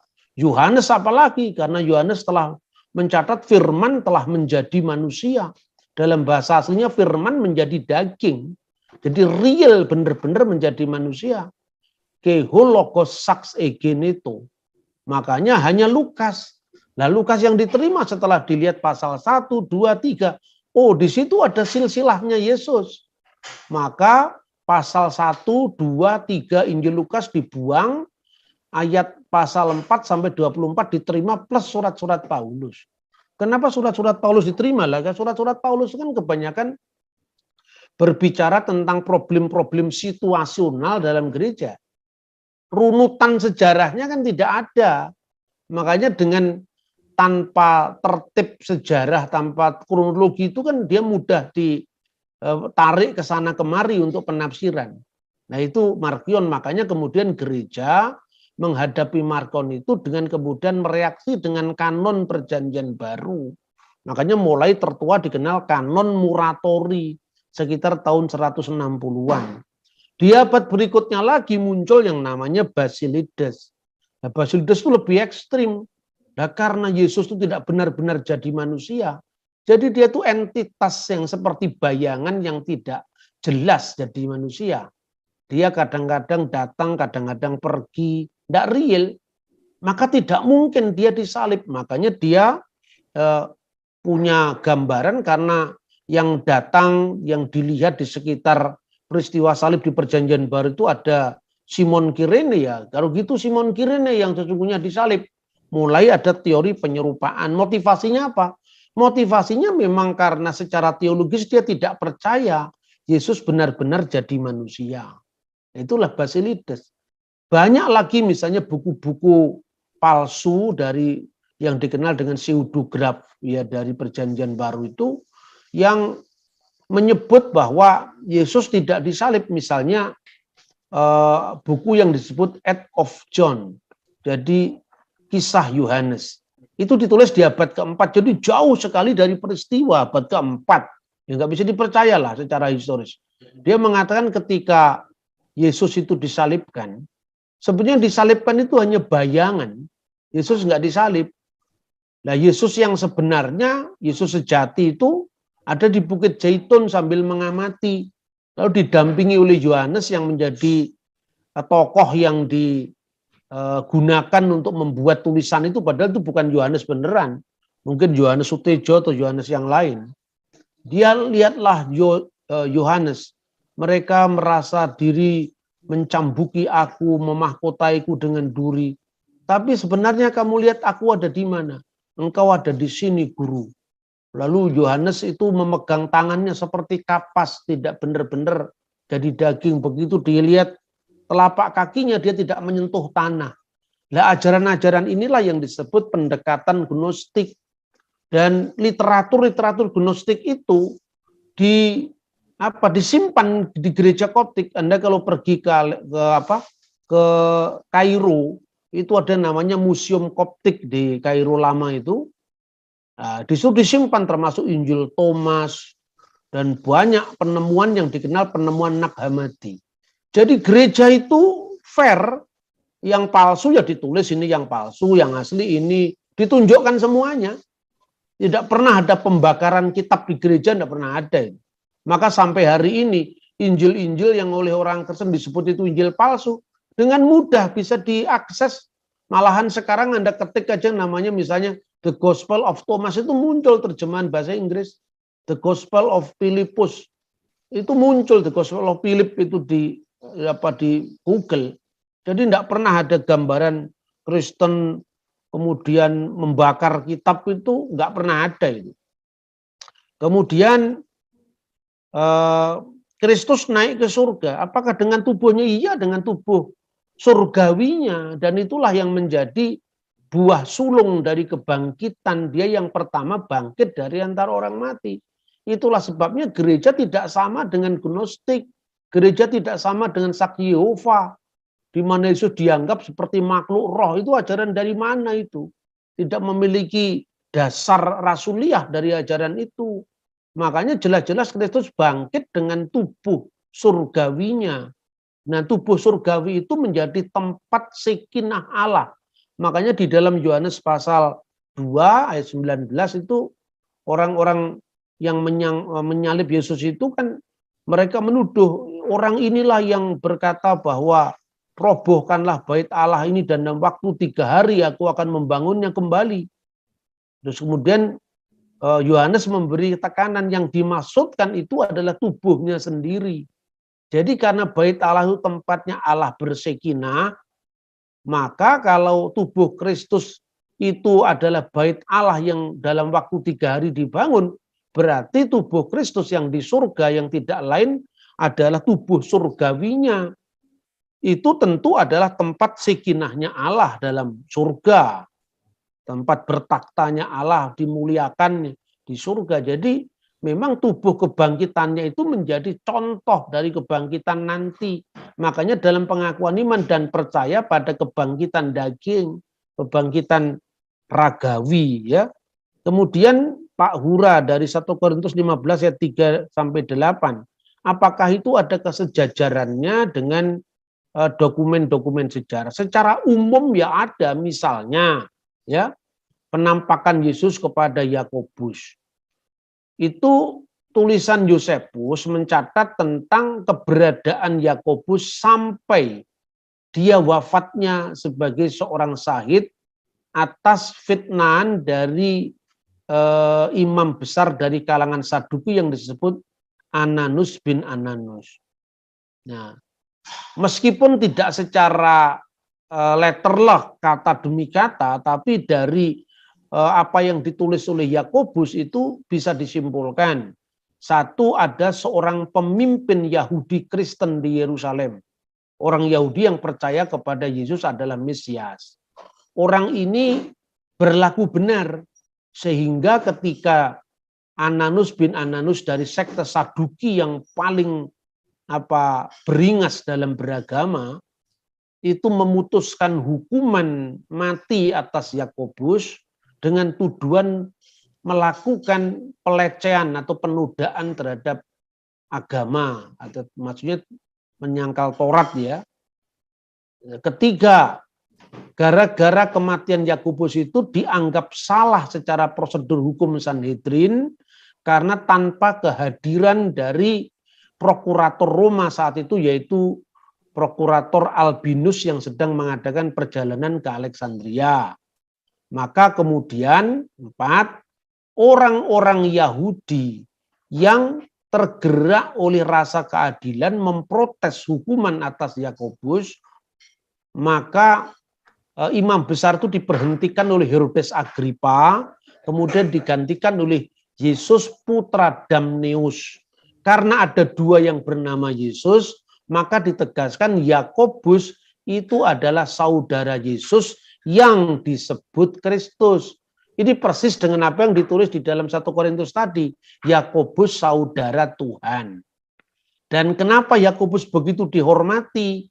Ya, karena Yakobus membela kepentingan imam-imam Farisi. Itu malah tidak ada di dalam teks Injil, tapi ada dalam teks sejarah sekuler. Nah, ada juga catatan misalnya dari Epifanius dari Salamis. Tapi karena Epifanius itu orang Kristen, tidak saya masukkan di sini.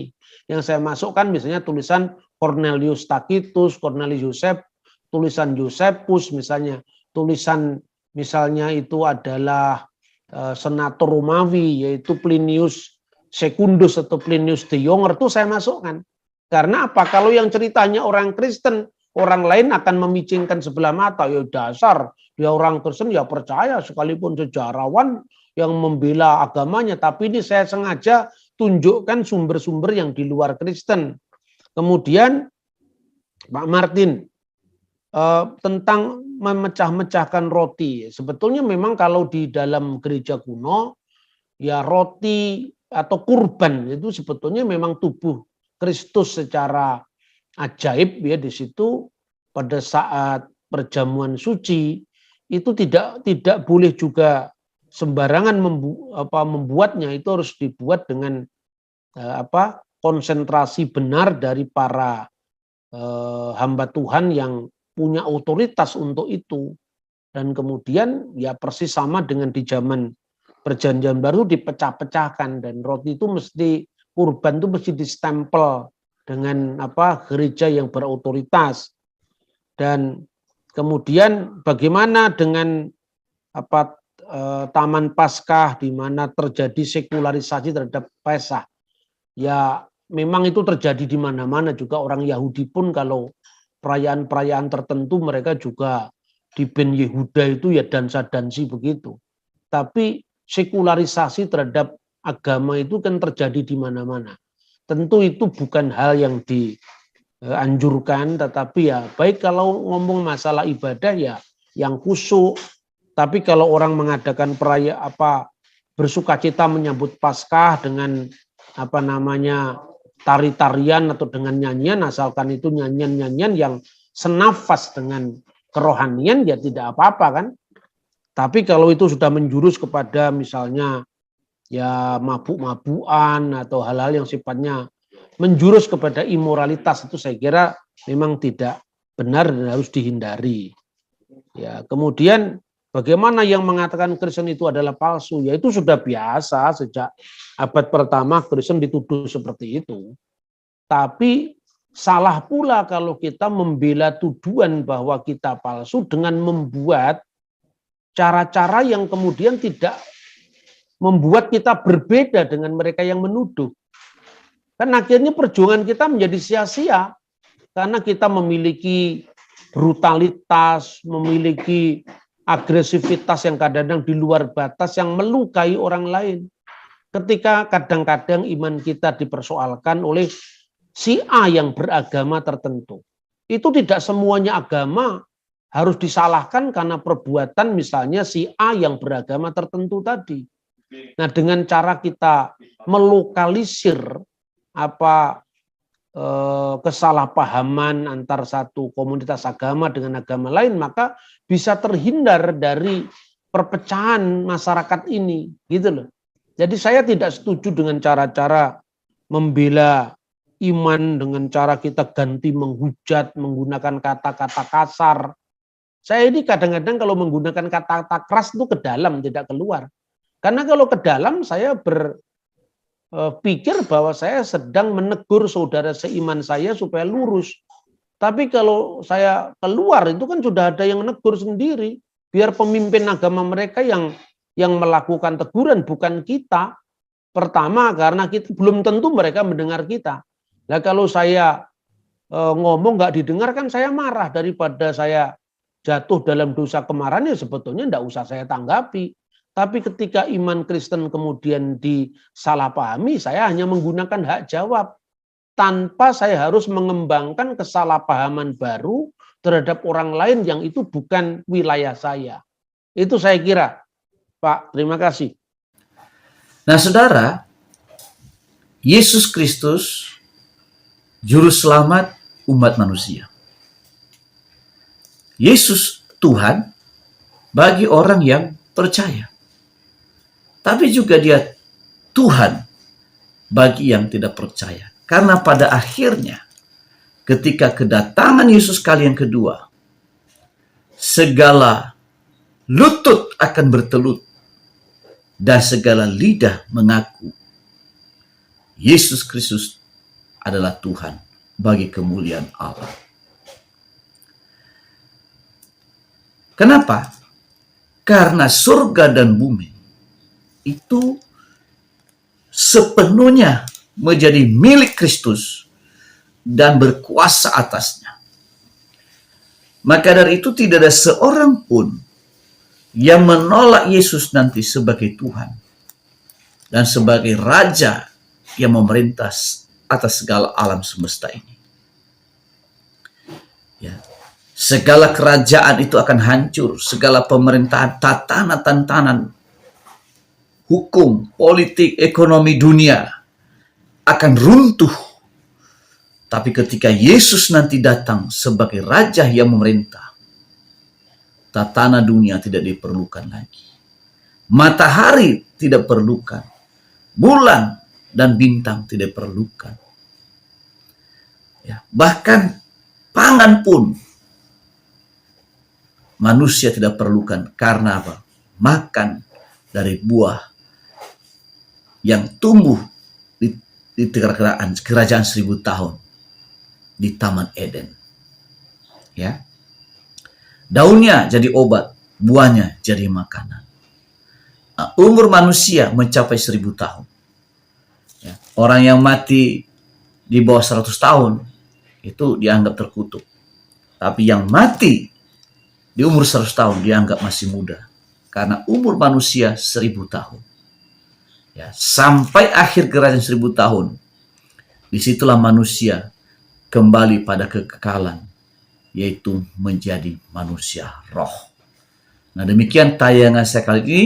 Sampai ketemu di tayangan saya selanjutnya. Tuhan Yesus berkati. Shalom.